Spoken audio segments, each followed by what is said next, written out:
بسم اللہ الرحمن الرحیم۔ السلام علیکم ناظرین۔ نومبر نئے مہینے کے پہلے دن اور آنے والے مزید 10 سے 15 روز کے دوران ملک بھر کا موسم کیسا رہے گا،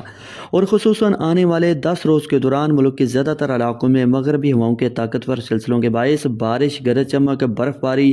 سردی کی آمد اور اولے پڑنے کے حوالے سے تازہ ترین رپورٹ کے ساتھ حاضر ہوں۔ موسم کی ہر اپڈیٹ سے باخبر رہنے کے لیے برائے مہربانی ورزہ چینل کو سبسکرائب اور ویڈیو کو لائک ضرور کر دیں۔ بہت شکریہ۔ محکمہ موسمیات کی تازہ ترین رپورٹ کے مطابق کم نومبر اور آنے والے مزید 2 سے 3 دنوں کے دوران مغربی ہواؤں کے نئے سلسلوں کے باعث کشمیر، گلگت بلتستان، پشاور سمیت صوبہ خیبر پختونخوا کے زیادہ تر بالائی علاقوں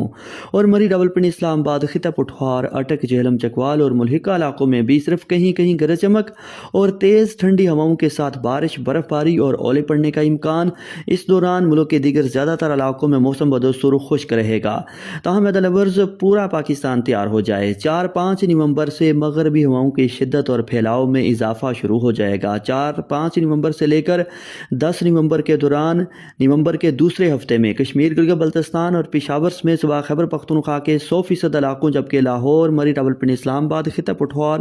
فیصل آباد، سرگودا، ساہیوال، میاں والی، ناروال، سیالکوٹ، گوجرانوالہ، گجرات، ملتان اور بہاولپور ڈویژن سمیت صوبہ پنجاب کے بھی بہت سارے علاقوں میں کوئٹہ، تربت، پنجگور، نوکنڈی، دالبنتین، ڈیرہ بگٹی، سبی، کلات، نصیر آباد، ذوب، بارکھان، جل مکسی، خاران سمیت صوبہ بلوچستان کے بھی زیادہ تر علاقوں اور کراچی، سکھر، لاڑکانہ، جیکب آباد سمیت صوبہ سندھ کے بعض علاقوں میں بھی گرج چمک اور تیز ٹھنڈی ہواؤں کے ساتھ بارش، جبکہ بعض مقامات پر موسلادھار سے طوفانی بارش، ٹھنڈی آندھی چلنے، پہاڑی علاقوں میں شدید برف باری، اولے پڑنے کا امکان بھی ہے۔ شمالی علاقوں سمیت بعض مغربی اور وسطی علاقوں میں بارش کی مقدار 50 سے 100 ملی میٹر اور بعض علاقوں میں تو بارش کی مقدار 200 ملی میٹر تک بھی پہنچنے کے باعث شدید موسمی حالات پیدا ہونے کا خطرہ، اور اس کے ساتھ ساتھ ملک بھر میں سردی کی شدت میں بھی اچانک سے زبردست اضافہ ہو جائے گا۔